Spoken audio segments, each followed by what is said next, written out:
Hey guys, welcome you all to classes 21। चलिए शुरू करते हैं 26 मई से 31 मई तक के करंट अफेयर। एमएसएमई क्षेत्र को बढ़ावा देने के लिए किस राज्य सरकार ने 1110 करोड़ रुपए की लागत से रीस्टार्ट कार्यक्रम को शुरू किया है? तो अभी अभी एमएसएमई को बढ़ावा देने के लिए आंध्र प्रदेश की सरकार ने रीस्टार्ट कार्यक्रम को शुरू किया है और आंध्र प्रदेश के मुख्यमंत्री हैं जगन मोहन रेड्डी और यहाँ के राज्यपाल हैं विश्वभूषण हरिचंदन।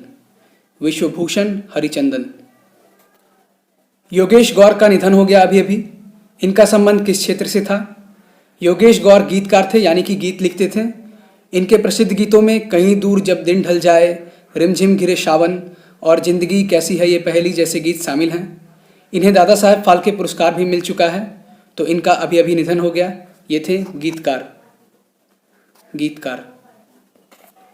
डीआरडीओ के अंतर्गत आने वाली कंपनी आरसीआई हैदराबाद ने किस नाम से एक आर्टिफिशियल आधारित इंटेलिजेंस ऐप बनाया है? तो आरसीआई ने अभी अभी आईना नाम से इंटेलिजेंस आधारित ऐप बनाया है और ये करती क्या है? इसका उपयोग दफ्तरों में अटेंडेंस बनाने के लिए किया जाएगा। अभी जो मशीन दफ्तरों में उपयोग होता है वो फिंगर प्रिंटिंग बायोमेट्रिक्स आधारित होती है, जिससे कोरोना फैलने का डर होता है क्योंकि वो टच द्वारा एक दूसरे से होता है और इसलिए इसे लगाया जाएगा। ये फेशियल एक्सप्रेशन आधारित होगा जो कि आपको दूर से ही कैप्चर करके आपकी अटेंडेंस को बना देगा, इसलिए इसका उपयोग अब से ऑफिसों में किया जाएगा। तो इस ऐप का नाम है आईना। कर्नाटक ने कितने राज्यों से आने वाले व्यक्तियों को वर्तमान के लिए पूर्णतः प्रतिबंधित कर दिया है? तो अभी अभी कर्नाटक सरकार ने ये फैसला लिया है कि वो 5 राज्य महाराष्ट्र, गुजरात, मध्य प्रदेश, राजस्थान और तमिलनाडु से किसी भी व्यक्ति को अपने राज्य में वर्तमान के लिए नहीं आने देंगे। तो आंसर है 5 राज्य। ये कोरोना के फैलने की वजह से किया जा रहा है क्योंकि इन राज्यों में कोरोना के मरीजों की संख्या सर्वाधिक है, इसलिए कर्नाटक सरकार ने यह फैसला लिया है। बलबीर सिंह सीनियर का निधन हो गया। उनका संबंध किस खेल से था? बलबीर सिंह भारत के हॉकी के बहुत बड़े खिलाड़ी थे। इनके भारतीय टीम में रहते हुए भारत ने लंदन ओलंपिक 1948, हेलसिंकी ओलंपिक 1952 और मेलबर्न ओलंपिक 1956 में लगातार 3 बार गोल्ड जीते थे और इन्होंने 1952 में ओलंपिक के फाइनल में नीदरलैंड के खिलाफ 5 गोल अकेले मारा था, जो कि आज तक किसी भी फाइनल में मारे जाने वाले गोल के मुकाबले एक रिकॉर्ड है। और इन्हें 1975 में जब भारतीय टीम ने वर्ल्ड कप जीता था, हॉकी का एकमात्र वर्ल्ड कप, तब ये टीम के मैनेजर थे और इन्हें 1957 में पद्मश्री अवार्ड दिया गया और पद्मश्री अवार्ड पाने वाले ये पहले खिलाड़ी थे भारत के। इससे पहले किसी भी खिलाड़ी को पद्मश्री अवार्ड नहीं दिया गया था और इनके नाम के पीछे इनको सम्मानित करने के लिए सीनियर लगाया जाता है ताकि लोग और किसी बलबीर सिंह नामक खिलाड़ी से कंफ्यूज ना हो। और अभी अभी पंजाब सरकार ने भी इन्हें भारत रत्न देने की मांग की है। तो आंसर है हॉकी। ब्रीदेबल मटेरियल से नवरक्षक नामक पीपीई किट किसने विकसित किया है? इसे अभी अभी भारतीय नेवी ने विकसित किया है। और ब्रीदेबल मटेरियल क्या होता है? ब्रीदेबल मटेरियल का मतलब होता है कि सांस लेने लायक कपड़ा या फिर सांस लेने लायक मटेरियल, जिससे कि हवा आ जा सके, जो पहले वाले पीपीई किट के मुकाबले ज़्यादा कंफर्टेबल होगा पहनने में। ये मल्टी लेयर पीपीई किट है जिसका निर्माण लेफ्टिनेंट कमांडर अर्नब घोष ने किया है। कौन सा देश पहला स्टेल्थ बॉम्बर विमान बना रहा है? स्टेल्थ बॉम्बर विमान क्या होता है? स्टेल्थ बॉम्बर विमान टेक्निक के तहत ऐसा बम बरसाने वाला विमान बनाया जाएगा जो दुश्मनों के नज़र में न आए और रडार में भी बहुत मुश्किल से आए। तो ऐसा विमान बना रहा है रूस। और रूस ये विमान किस प्रोजेक्ट के तहत बना रहा है? रूस ये विमान बना रहा है पकड़ा प्रोजेक्ट के तहत, PAKDA, पकड़ा प्रोजेक्ट। इसका फुल फॉर्म क्या है? इसका फुल फॉर्म है perspective aviation complex for long range aviation. तो आंसर है रूस। केरल की पहली महिला पुलिस डीजीपी कौन बनी है? डायरेक्टर जनरल ऑफ पुलिस, यानी डीजीपी। डीजीपी किसी भी राज्य पुलिस का सर्वोच्च पद होता है, ये 3 स्टार रैंक होता है। और केरल की प्रथम महिला डीजीपी बनी है आर श्रीलेखा। और भारत की प्रथम महिला डीजीपी कौन थी? भारत की प्रथम महिला डीजीपी थी कंचन चौधरी भट्टाचार्य और ये 1973 में मुंबई में डीजीपी बनी थी। संयुक्त राष्ट्र द्वारा सैन्य gender advocate of the year award 2019 किस भारतीय को दिया गया? ये दिया गया मेजर सुमन गवानी को। इन्होंने दक्षिणी सूडान में संयुक्त राष्ट्र के शांति मिशन के साथ काम किया था, जिस कारण से इन्हें ये अवार्ड दिया जाएगा। और ब्राज़ील के कमांडर मोंटेरो डी कास्ट्रो अरूजो के साथ इन्हें ये अवार्ड दिया जाएगा और इसे न्यूयॉर्क में दिया जाना था, परंतु कोरोना के कारण अब ऐसा हो नहीं सका है, जिस कारण से एक ऑनलाइन समारोह द्वारा इसे दिया जाएगा यूनाइटेड नेशन के महासचिव एंटोनियो गुथेरस के द्वारा। तो आंसर है मेजर सुमन गमानी। 20वां एशियन गेम्स 2026 कहाँ आयोजित होगा? 20वां एशियन गेम्स 2026 होगा नागोया, जापान में। और इससे पहले 2022 वाला होगा हांगझू, चीन में। 2018 वाला कहाँ हुआ था? 2018 वाला हुआ था जकार्ता में, इंडोनेशिया की राजधानी है जकार्ता। और 2018 वाला एशियन गेम्स में भारत ने 8वां रैंक हासिल किया था और इसने कुल 69 पदक जीते थे, जिसमें कि 15 गोल्ड भी शामिल है। और पहले नंबर पर चीन था, दूसरे नंबर पर जापान था और तीसरे नंबर पर दक्षिण कोरिया था। और एक बात वो पिछले वाले क्वेश्चन में मैं बताना भूल गया, बलबीर सिंह सीनियर वाले क्वेश्चन में, कि जब अंतर्राष्ट्रीय ओलंपिक समिति ने आधुनिक इतिहास के 16 महानतम खिलाड़ियों की सूची बनाई थी, तो उसमें जो एकमात्र भारतीय को शामिल किया गया था वो बलबीर सिंह थे। उस समय मेजर ध्यानचंद को भी शामिल नहीं किया गया था। वो एकमात्र भारतीय जो आधुनिक इतिहास के सबसे महान खिलाड़ी हुए हैं हॉकी में, उनमें बलबीर सिंह का नाम शामिल था। द इकाबॉग नामक पुस्तक के लेखक कौन हैं? द इकाबॉग नामक पुस्तक को लिखा है अभी अभी जेके रॉलिंग ने। जेके रॉलिंग को हम लोग fantastic beast, the cuckoos calling और सबसे महत्वपूर्ण द हैरी पॉटर के लेखक के रूप में जानते हैं, यानी कि हैरी पॉटर पुस्तक के भी लेखक हैं जेके रॉलिंग। और जेके रॉलिंग महिला हैं, नाम से ऐसा मत समझिएगा कि ये पुरुष हैं, जेके रॉलिंग महिला हैं। कोयम्बटूर में भारतीय वायुसेना के 18वें स्क्वाड्रन को कौन सा लड़ाकू विमान पहली बार सौंपा गया है? तो 18वें स्क्वाड्रन को पहली बार तेजस विमान सौंपा गया है उड़ाने के लिए। इससे पहले 18वें स्क्वाड्रन ने मिग 27 को उड़ाया है और 18वें स्क्वाड्रन की स्थापना 1965 में हुई थी। इसका ध्येय वाक्य है तीव्र और निर्भय। इससे पहले 45वें स्क्वाड्रन को भी तेजस विमान सौंपा गया है और हमारे वायुसेना प्रमुख हैं आरकेएस भदौरिया। और एक बात याद रखिए कि तेजस का नामकरण किसने किया था? तेजस का नामकरण किया था हमारे पूर्व प्रधानमंत्री अटल बिहारी वाजपेयी ने। अमेरिका में इन्वेंटर ऑफ द ईयर 2020 पुरस्कार किसे दिया गया? अमेरिका में इन्वेंटर ऑफ द ईयर 2020 पुरस्कार दिया गया है राजीव जोशी को। राजीव जोशी ये न्यूयॉर्क के IBM Thomas Watson research centre में काम करते हैं और ये IIT मुंबई से पढ़े हुए हैं और यहाँ आर्टिफिशियल इंटेलिजेंस के क्षेत्र में कार्य के लिए इन्हें यह पुरस्कार मिला है। तो आंसर है राजीव जोशी। बेजान दारूवाला का संबंध किस क्षेत्र से था? बेजान दारूवाला अभी अभी निधन हो गया है इनका, और इनका संबंध ज्योतिष क्षेत्र से था, यानी कि ये बहुत बड़े ज्योतिष थे। और ये आज तक इंडिया टुडे, दैनिक भास्कर, अमर उजाला, नव भारत टाइम्स जैसी भारतीय टीवी चैनलों के अलावे विदेशी चैनल जैसे BBC, NBC न्यूज़ के लिए भी काम कर चुके हैं। और इनकी फेमस भविष्यवाणियों में संजय गांधी की दुर्घटना और नरेंद्र मोदी का 2014 में जीतना शामिल है। तो ये थे ज्योतिष। किस देश ने एक हाई एनर्जी लेज़र वेपन का सफल परीक्षण किया है? अभी अभी अमेरिका ने एक हाई एनर्जी लेज़र वेपन का सफल परीक्षण किया है और अमेरिका की नेवी ने USS पोर्टलैंड नामक जहाज से प्रशांत महासागर में इसका सफल परीक्षण किया है। ये लगभग 150 किलोवाट पावर का लेज़र हथियार बताया जा रहा है, जो हवा में ही किसी जहाज या ड्रोन को नष्ट कर सकता है। असल में यह हथियार किसी भी टारगेट पर बहुत ज़्यादा मात्रा में फोटोन छोड़ता है, जिससे उस टारगेट में आग लग जाती है और वो ब्लास्ट कर जाता है। तो इस टाइप का वेपन बनाया है अमेरिका ने। GI टैग प्राप्त शाही लीची और जर्दालू आम को किस राज्य की डाक विभाग ने होम डिलीवरी करने का फैसला किया है? तो जर्दालू आम और शाही लीची को GI टैग मिला था पिछले साल और इन दोनों चीज़ों को बिहार की डाक विभाग ने होम डिलीवरी करने का फैसला किया है। तो आंसर है बिहार, और बिहार के मुख्यमंत्री हैं नीतीश कुमार। अंतर्राष्ट्रीय एवरेस्ट दिवस के रूप में किस दिन मनाया जाता है? प्रतिवर्ष अंतर्राष्ट्रीय एवरेस्ट दिवस के रूप में 29 मई को मनाया जाता है। ये क्यों मनाया जाता है? क्योंकि एडमंड हिलरी और तेंजिंग नार्गे ने 1953 में एवरेस्ट की चढ़ाई की थी प्रथम बार। इसलिए जब 2008 में एडमंड हिलरी का निधन हो गया 29 मई को, तो उस दिन को नेपाल सरकार ने अंतर्राष्ट्रीय एवरेस्ट डे के रूप में मनाना शुरू किया। और एडमंड हिलरी न्यूजीलैंड के वासी थे और तेंजिंग नार्गे भारतीय थे। फेसबुक ने किस नाम से अपना नया वीडियो कॉलिंग ऐप बनाया है?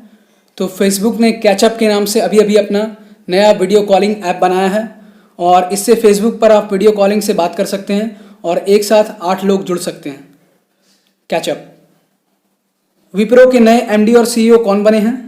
विप्रो के नए एमडी और सीईओ बने हैं थियरी डेलापोर्ट।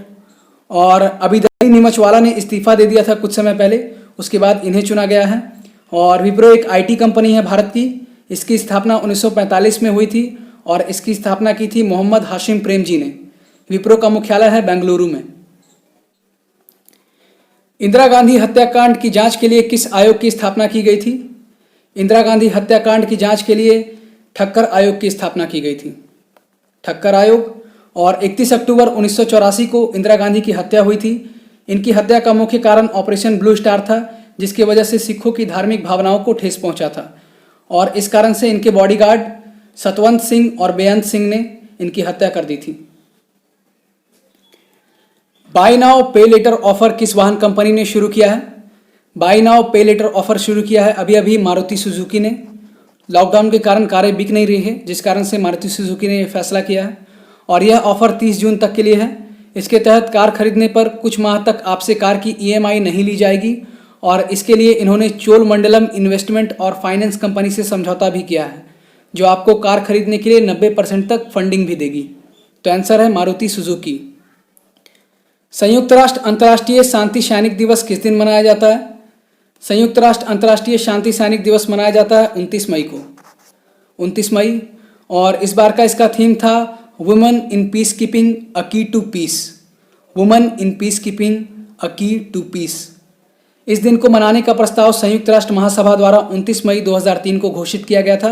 वर्तमान में संयुक्त राष्ट्र के अध्यक्ष हैं एंटोनियो गुतेरस। रोजगार सेतु अभियान किस राज्य ने शुरू किया है? रोजगार सेतु अभियान अभी अभी मध्य प्रदेश की सरकार ने शुरू किया है और इसके तहत प्रवासी मजदूरों के लिए एक रजिस्टर्ड डाटा तैयार किया जाएगा और उन्हें योग्यता के हिसाब से काम दिया जाएगा। और इससे पहले आरोग्य सेतु ऐप लॉन्च किया गया था, जो कोरोना से संबंधित जानकारी देता है। और उससे पहले समुद्र सेतु नाम का एक अभियान चलाया गया था भारतीयों को विदेशों से वापस लाने के लिए। तो ये रोजगार सेतु जो है मध्य प्रदेश ने शुरू किया है। कॉन्ट्रैक्ट फार्मिंग को अनुमति देने के लिए किस राज्य ने अध्यादेश जारी किया है? तो कॉन्ट्रैक्ट फार्मिंग को अनुमति देने के लिए अभी अभी उड़ीसा की सरकार ने अध्यादेश जारी किया है। क्योंकि अभी विधानसभाएं चल नहीं रही है, इसीलिए जो भी नियम बन रहा है वो अध्यादेश के तहत ही बन रहा है, राज्यपाल द्वारा पारित करवा के। और कॉन्ट्रैक्ट फार्मिंग क्या होती है? कॉन्ट्रैक्ट फार्मिंग के तहत कोई कंपनी किसी किसान से एक कॉन्ट्रैक्ट करती है। जैसे मान लो कि लेज कंपनी है जो चिप्स बनाती है, वो किसी किसान से आलू खरीदने के लिए कॉन्ट्रैक्ट करती है कि आप इस प्रकार के आलू उगाइए और हम आपसे इस दाम पे ये आलू खरीदेंगे। तो जो दाम और जो प्रकार पहले फिक्स कर लिया जाता है उसी हिसाब से आगे काम होता है। अगर 20 रुपये किलो आलू फिक्स कर लिया गया है तो 2 महीने बाद जब आलू की फसल तैयार हो जाएगी तो लेज कंपनी को 20 रुपये किलो ही आलू लेना पड़ेगा, चाहे मार्केट में उसका दाम 10 रुपये किलो क्यों ना हो। और किसान को भी 20 रुपये किलो ही आलू बेचना पड़ेगा, चाहे मार्केट में उसका दाम 40 रुपये किलो क्यों ना हो। तो इसे कहते हैं कॉन्ट्रैक्ट फार्मिंग, जहाँ सब कुछ पहले ही फिक्स कर लिया जाता है। तो इसके लिए अध्यादेश जारी किया है उड़ीसा की सरकार ने। छत्तीसगढ़ के प्रथम मुख्यमंत्री कौन थे? इनका निधन हो गया है। छत्तीसगढ़ के प्रथम मुख्यमंत्री थे अजीत जोगी। और इनका निधन हो गया है। छत्तीसगढ़ की स्थापना 2000 में हुई थी और ये 2000 से लेकर 2003 तक मुख्यमंत्री रहे थे छत्तीसगढ़ के। पहले ये कांग्रेस में थे, परंतु 2016 में अपनी पार्टी जनता कांग्रेस छत्तीसगढ़ की स्थापना की और अभी इनके बेटे राजनीति में सक्रिय हैं, जिनका नाम है अमित जोगी। विश्व थायराइड दिवस किस दिन मनाया जाता है? विश्व थायराइड दिवस मनाया जाता है प्रतिवर्ष 25 मई को, थायराइड के बारे में जागरूकता फैलाने के लिए। और थायराइड शरीर में मुख्यतः आयोडीन की कमी से होता है, लेकिन खराब दिनचर्या और खराब खान पान से भी ये हो सकता है। सीबीएसई द्वारा किस विषय पर 9वीं कक्षा से 12वीं कक्षा के लिए पुस्तकें जारी की गई है? तो सीबीएसई ने अभी अभी साइबर सुरक्षा के विषय पर 9वीं कक्षा से लेकर 12वीं कक्षा तक के लिए पुस्तकें जारी की है। इन तीनों पुस्तकों का अनावरण मानव संसाधन विकास मंत्री रमेश पोखरियाल ने किया और इन पुस्तकों के नाम हैं साइबर सुरक्षा हैंडबुक, प्रिंसिपल हैंडबुक और 21 सेंचुरी स्किल हैंडबुक। और सीबीएसई के वर्तमान हेड हैं मनोज आहूजा। अपने नागरिकों का स्वास्थ्य डेटाबेस तैयार करने के लिए कौन सा राज्य स्वास्थ्य रजिस्टर बना रहा है? अपने नागरिकों का स्वास्थ्य डेटाबेस तैयार करने के लिए कर्नाटक की सरकार ने स्वास्थ्य रजिस्टर बनाने का फैसला किया है। यह सबसे पहले कर्नाटक के चिकबल्लापुर में शुरू किया जाएगा। इसके तहत प्रत्येक व्यक्ति के घर जाकर उसके स्वास्थ्य से जुड़ी जानकारी लेकर उसका डेटा तैयार किया जाएगा। लॉकडाउन के कारण कच्चे इस्पात के उत्पादन में भारत में कितने प्रतिशत की गिरावट आई है? तो लॉकडाउन के कारण कच्चे इस्पात के उत्पादन में भारत में 65% तक की गिरावट आ चुकी है, यानी कि अब 65% कम इस्पात बन रहा है भारत में। और भारत का स्थान इस्पात के उत्पादन में दूसरा है। विश्व में प्रथम स्थान पर है चीन और तीसरे स्थान पर है जापान। और हमारे तेल गैस और इस्पात मंत्री कौन हैं? हमारे तेल गैस और इस्पात मंत्री हैं धर्मेंद्र प्रधान। धर्मेंद्र प्रधान। बस्तर दशहरा किस राज्य में मनाया जाता है? बस्तर दशहरा मनाया जाता है छत्तीसगढ़ में, और ये छत्तीसगढ़ के बस्तर में मनाया जाता है। ये दुनिया का सबसे लंबे समय तक चलने वाला यानी 75 दिनों तक चलने वाला लोक त्यौहार है। इसमें माँ दंतेश्वरी देवी की पूजा की जाती है। तो आंसर है छत्तीसगढ़। मांगा नामक तूफान किस देश में आया है? मांगा नामक तूफान अभी अभी आया है ऑस्ट्रेलिया में, और ये दक्षिण हिंद महासागर में उठा था। इसका नामकरण इंडोनेशिया में किया गया है। और इससे पहले भारत में अम्फन नाम का तूफान आया था, जिसका नामकरण किया था थाईलैंड ने। और मांगा नाम का तूफान आया है ऑस्ट्रेलिया में। ओला इलेक्ट्रिक ने किस इलेक्ट्रिक मोटर बाइक बनाने वाली कंपनी को खरीद लिया है? तो ओला इलेक्ट्रिक ने खरीदा है इटैर्गो बीवी को। इटैर्गो बीवी को, और ये एम्स्टर्डम की कंपनी है। एम्स्टर्डम नीदरलैंड की राजधानी है। और इसके बाद ओला की कंपनी भारत में 2021 में इलेक्ट्रिक वाहन लॉन्च करेगी। एडलवाइस जनरल इंश्योरेंस कंपनी ने किस नाम से एक ड्राइवर आधारित बीमा पॉलिसी ऐप की शुरुआत की है? तो इस कंपनी ने अभी स्विच नाम से एक ड्राइवर आधारित बीमा पॉलिसी की शुरुआत की है, और ये थोड़ी अलग तरह की पॉलिसी है। इसके तहत आपको एक मोबाइल ऐप दिया जाएगा, और आप जब किसी वाहन को चलाएंगे तो वो वाहन बीमा के अंतर्गत कवर हो जाएगा। और आपको बस करना ये है कि आपको उस मोबाइल के ऐप को चालू कर लेना है। तो अगर आपका उस वाहन से एक्सीडेंट हो जाता है तो आपको डैमेज कवर दे दिया जाएगा। और इसके तहत बहुत सारी गाड़ियों को कवर किया जा सकता है एक ही बीमा पॉलिसी में, इसलिए ये ज़्यादा इम्पॉर्टेंट है। और ये चोरी होने के लिए कवर नहीं है, ये सिर्फ डैमेज कवर को लागू करता है। मेजी जनजाति किस राज्य में पाई जाती है? मेजी जनजाति अरुणाचल प्रदेश में पाई जाती है। और इसके अलावा सुलुंग, मिनियोंग, आपातानी, मिशमी जैसी जनजातियां भी अरुणाचल प्रदेश में पाई जाती है। आईएनएस कलिंग में किस नाम से एक मिसाइल पार्क बन रही है? तो आईएनएस कलिंग भारतीय नेवी का एक जहाज है, जिस पर अग्निप्रस्थ के नाम से एक मिसाइल पार्क बनाया जा रहा है बच्चों की घूमने के लिए। और यहाँ पर विभिन्न मिसाइलों के बारे में बताया जाएगा। 1 जून से कौन सा राज्य अपने सारे मंदिर को खोलने जा रहा है? तो कर्नाटक की सरकार ने यह फैसला किया है कि वो 1 जून के बाद से अपने सारे मंदिरों को खोल देगा। तो आंसर है कर्नाटक। मछली की नई प्रजाति पुनिटस सैंक्टस किस राज्य में पाई गई है? तो पुनिटस सैंक्टस नाम की एक नई प्रजाति पाई गई है मछली की तमिलनाडु में, और ये तमिलनाडु के मलकानगिरी में मिली है। ये छोटी प्रजाति की मछली है जो औसतन 7 सेंटीमीटर की होती है। वाइड फील्ड इंफ्रारेड सर्वे टेलीस्कोप किस देश के अंतरिक्ष एजेंसी ने बनाया है? इसे अभी अभी अमेरिका के अंतरिक्ष एजेंसी नासा ने बनाया है, और ये एक स्पेस टेलीस्कोप है, यानी कि स्पेस में काम करेगा। और ये इंफ्रारेड प्रणाली पर कार्य करने के लिए बनाया गया है। इसका नाम नासा के खगोल वैज्ञानिक नैन्सी ग्रेस रोमन के नाम पर रखा गया है, जिनका निधन 2018 में हो गया था। एमपी वीरेंद्र कुमार का निधन हो गया।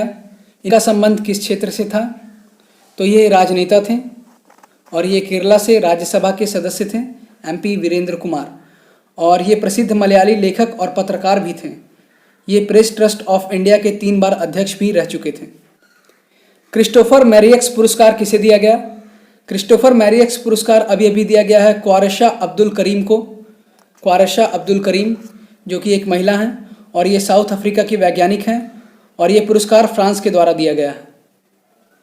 बेंगलुरु के यालहंका फ्लाईओवर का नाम किसके नाम पर रखा गया है? बेंगलुरु में यालहंका में फ्लाईओवर का निर्माण हुआ है, जिसका नाम बीडी सावरकर के नाम पर रख दिया गया है। बीडी सावरकर।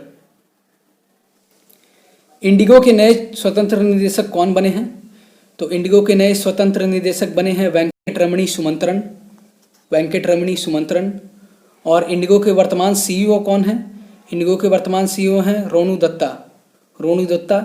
इंडिगो की स्थापना हुई थी 2006 में। मुख्यालय है इसका गुड़गांव में, और इसके स्थापनाकर्ता थे राकेश गंगवार और राहुल भाटिया। राकेश गंगवार और राहुल भाटिया। लॉकडाउन के कारण यूजीसी ने विश्वविद्यालयों को पढ़ाई के लिए किस ऑनलाइन अध्ययन पोर्टल का उपयोग करने को कहा है? तो यूजीसी ने कहा है कि लॉकडाउन के कारण जो विद्यार्थी घर पर हैं वो स्वयं पोर्टल का उपयोग कर सकते हैं पढ़ाई के लिए। और स्वयं पोर्टल की शुरुआत 2017 में हुई थी। भारत सरकार के द्वारा स्वयं पोर्टल पर आप ऑनलाइन 9th से लेकर पोस्ट ग्रेजुएट तक की कोर्सेज कर सकते हैं। इसमें 2000 से अधिक फ्री कोर्सेज दिए गए हैं। तो लॉकडाउन के कारण घर बैठे कोर्स करने के लिए ऐसा किया गया है। और यूजीसी का फुल फॉर्म है यूनिवर्सिटी ग्रांट कमीशन। ये सभी यूनिवर्सिटी को मान्यता देता है। तो अगर आपको पता करना है किसी यूनिवर्सिटी के बारे में कि वह फर्जी है या सत्य है, तो आप यूजीसी के वेबसाइट पर जाकर उसका नाम देख सकते हैं। अगर यूजीसी के वेबसाइट पर उस यूनिवर्सिटी का नाम है तो इसका मतलब कि वो यूनिवर्सिटी फर्जी नहीं है। और यूजीसी की स्थापना हुई थी 1956 में। यूजीसी के वर्तमान अध्यक्ष हैं धीरेन पाल सिंह। धीरेन पाल सिंह।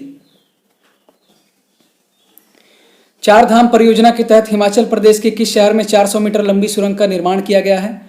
तो चार धाम परियोजना के तहत हिमाचल प्रदेश के चंबा नामक शहर में 400 मीटर लंबी सुरंग का निर्माण किया गया है। असल में ये 440 मीटर लंबी है, इसे 440 कर लीजिएगा। और यह 2019 में बनना शुरू हुआ था और बनने का लक्ष्य जनवरी 2021 तक का था, मगर इसे अब लक्ष्य से 3 माह पहले ही अक्टूबर में खोल दिया जाएगा। यह NH-94 पर बनी है और बॉर्डर रोड ऑर्गेनाइजेशन के द्वारा बनाया गया है। संगीत नाटक एकेडमी की स्थापना कब हुई थी? संगीत नाटक एकेडमी की स्थापना हुई थी 1953 में, 1953, और यह नई दिल्ली में स्थित है। किस राज्य सरकार ने माइग्रेट कमीशन का गठन किया है? तो अभी अभी यूपी की सरकार ने माइग्रेट कमीशन का गठन किया है।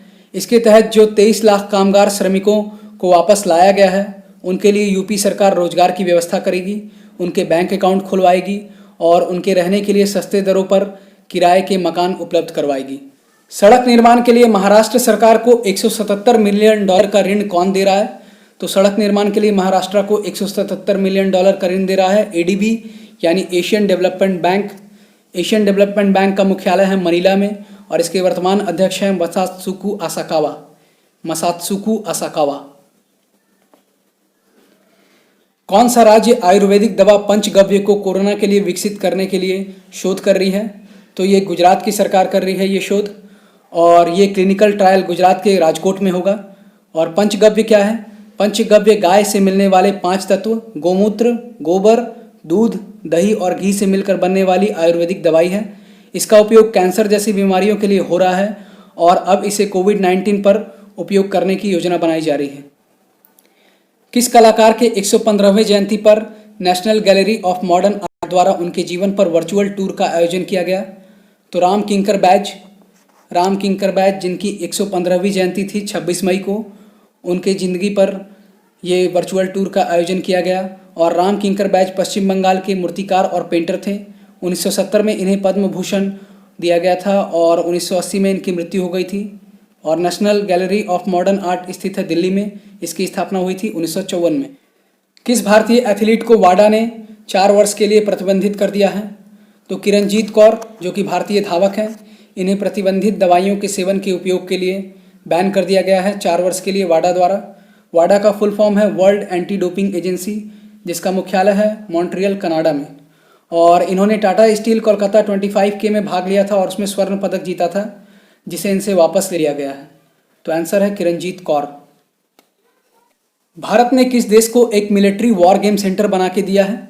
तो भारत ने अभी अभी युगांडा को एक मिलिट्री वॉर गेम सेंटर बना के दिया है और इस सेंटर का नाम इंडिया रखा गया है।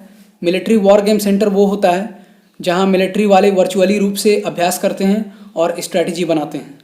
तो ये दिया है अभी भारत ने बनाकर युगांडा को।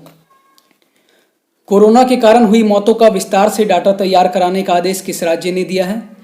ये आदेश अभी अभी दिया है मध्य प्रदेश की सरकार ने, मध्य प्रदेश।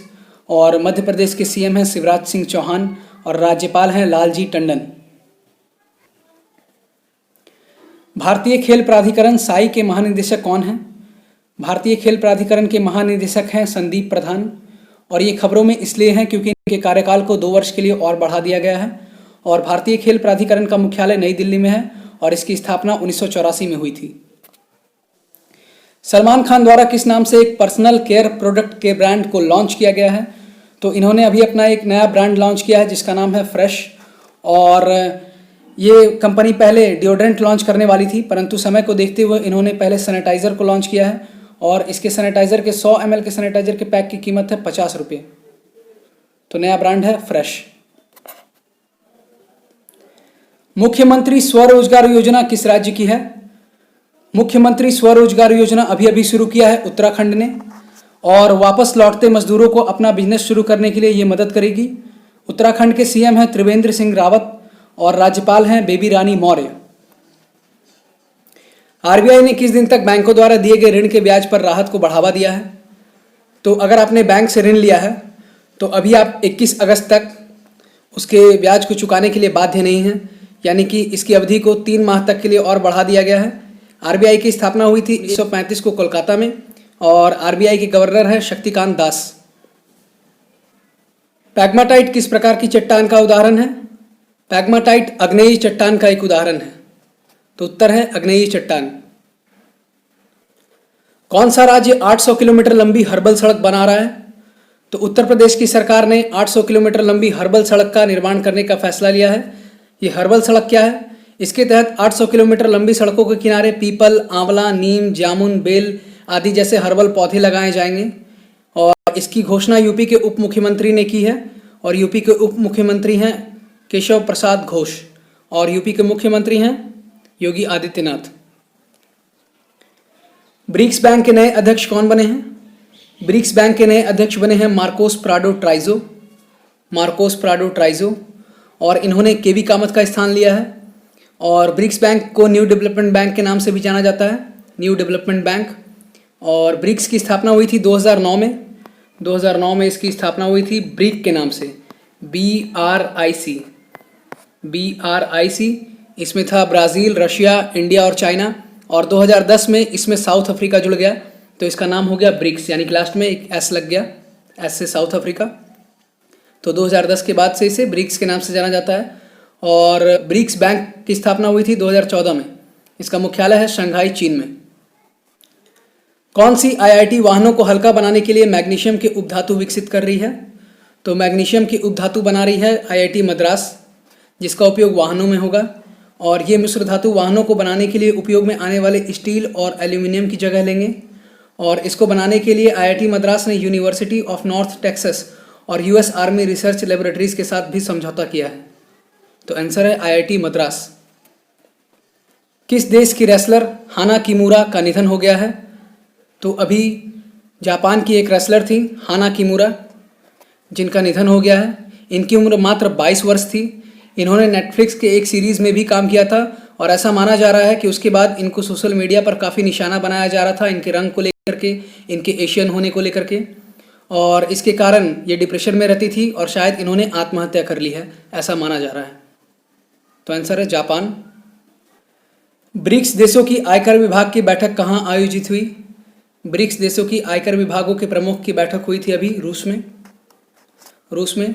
और इसे भी ऑनलाइन आयोजित किया गया। अभी जो भी बैठकें हो रही हैं सभी ऑनलाइन हो रही है, क्योंकि कोरोना के कारण कोई भी देश के लोग एक दूसरे के देशों में जा नहीं रहे हैं।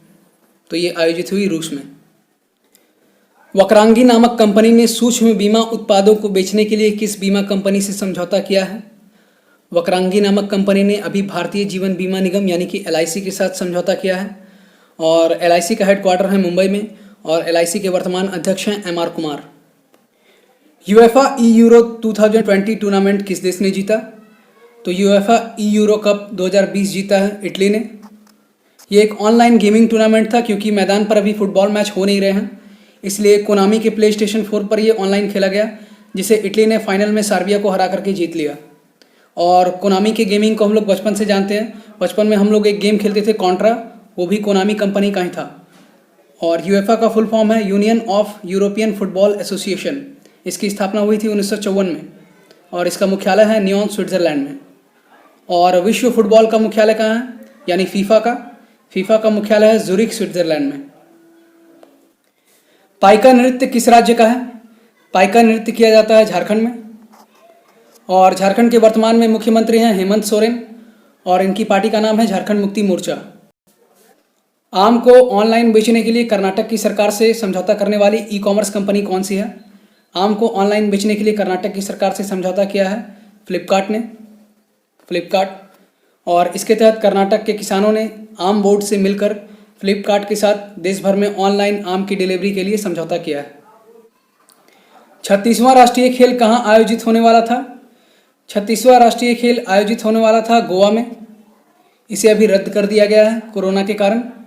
और इसका शुभांकर था रुबैगुला, रुबैगुला जो एक पक्षी था, और ये 20 अक्टूबर से शुरू होने वाला था, परंतु कोरोना के कारण अभी इसे रद्द कर दिया गया है। और 37वां राष्ट्रीय खेल कहाँ होगा? 37वां होगा छत्तीसगढ़ में, 38वां होगा उत्तराखंड में, और 39वां होगा मेघालय में। तो ये भी इंपॉर्टेंट है, लाइन से आप याद कर लीजिए। 36वां होने वाला था गोवा में, 37वां होगा छत्तीसगढ़ में, 38वां होगा उत्तराखंड में, और 39वां होगा मेघालय में। भारत किस देश को टिड्डे से निपटने के लिए मैलाथियन नामक कीटनाशक दे रहा है? तो भारत समेत कई देशों में अभी टिड्डों का प्रकोप जारी है, जिन्होंने बहुत सारी फसलों को बर्बाद कर दिया है। तो भारत ने ईरान को 25 मैट्रिक टन मैलाथियन देने का फैसला किया है। यह भारत की कंपनी HIL इंडिया लिमिटेड दे रही है। मैलाथियन एक कीटनाशक है जिसका उपयोग किसी भी प्रकार के कीटों को मारने में किया जा सकता है। ये कीटनाशक गुजरात और राजस्थान को भी अभी दिए जाएंगे।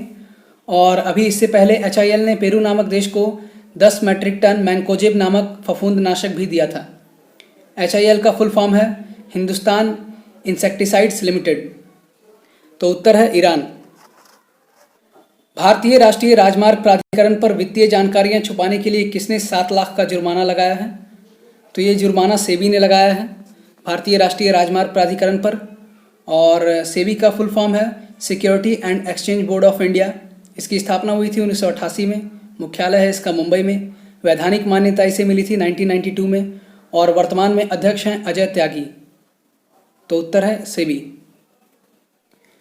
जल जीवन मिशन के तहत किस राज्य को केंद्र सरकार द्वारा 445 करोड़ रुपये दिए जाएंगे? तो जल जीवन मिशन के तहत छत्तीसगढ़ की सरकार को 445 करोड़ रुपये दिए जा रहे हैं।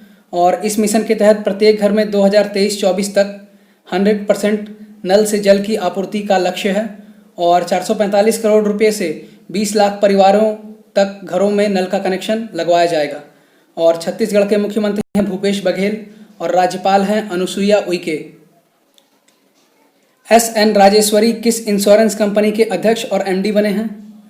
SN राजेश्वरी को अभी अभी ओरिएंटल इंश्योरेंस कंपनी के अध्यक्ष के रूप में नियुक्त किया गया है।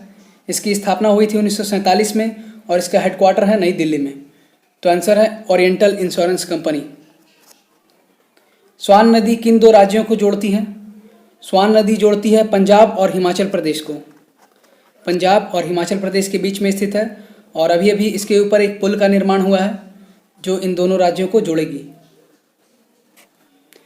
किस राज्य सरकार ने लाख के उत्पादन को कृषि का दर्जा दिया है? ये दर्जा छत्तीसगढ़ की सरकार ने दिया है। छत्तीसगढ़ लाख या लाह भी इसे कहते हैं। ये एकमात्र प्राकृतिक रेजिन है, यानी कि राल है। और इसका उत्पादन रेशम के कीड़ों की तरह होता है। इसके भी लाख के भी कीड़े होते हैं। और लाख का उपयोग मुख्य रूप से चपड़ा बनाने में होता है। इसके अलावा चूड़ी बनाने में भी इसका उपयोग होता है। और लाख रिसर्च इंस्टीट्यूट स्थित है रांची में। ओलंपिक चैनल आयोग के नए सदस्य के रूप में किस भारतीय को चुना गया है? ये वर्ल्ड हॉकी फेडरेशन के भी अध्यक्ष हैं और ये भारतीय ओलंपिक एसोसिएशन के भी अध्यक्ष हैं।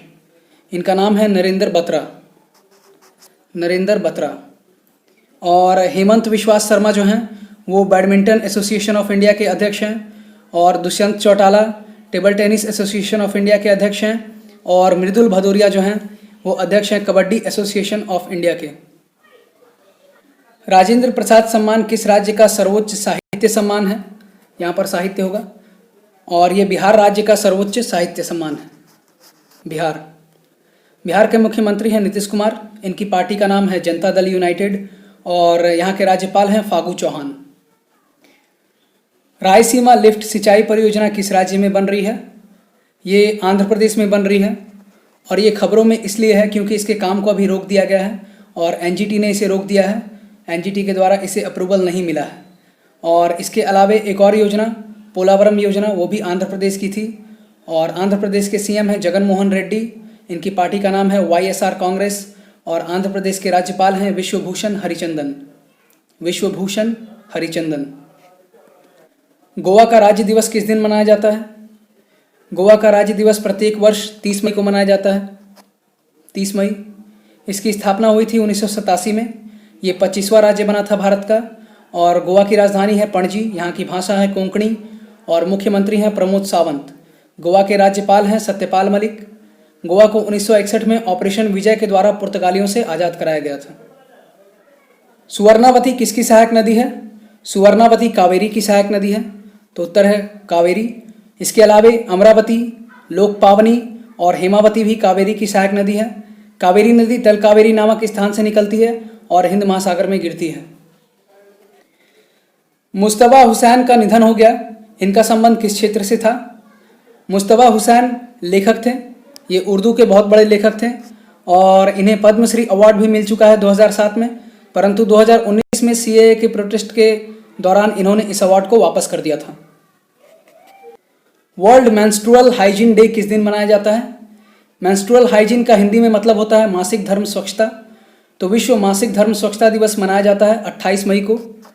28 मई।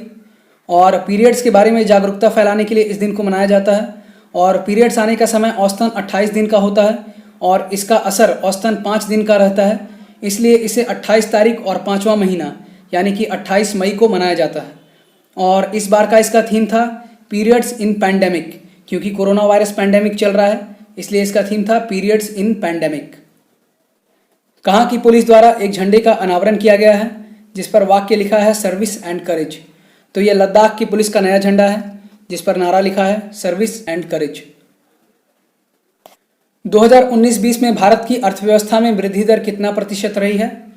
तो ये आंकड़ा केंद्रीय सांख्यिकी कार्यालय के द्वारा जारी किया गया है, जो कि पिछले 11 वर्षों का सबसे कम वृद्धि वाला वर्ष रहा है और इस वर्ष की वृद्धि थी 4.2%। 4.2%। किस डॉकयार्ड में अल्ट्रावायलेट सैनिटाइजेशन मशीन को लगाया गया है? अल्ट्रावायलेट सैनिटाइजेशन मशीन को लगाया गया है, ये लगाया गया है मुंबई डॉकयार्ड में, यानी कि मुंबई के पोर्ट पर, और ताकि वहाँ काम करने वाले कारीगरों के टूल्स, कपड़े इत्यादि को सैनिटाइज किया जा सके डेली।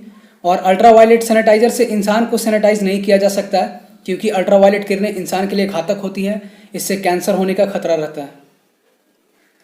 आरईसी लिमिटेड और ताज सैट्स नामक कंपनी ने किसे पौष्टिक भोजन उपलब्ध कराने के लिए समझौता किया है?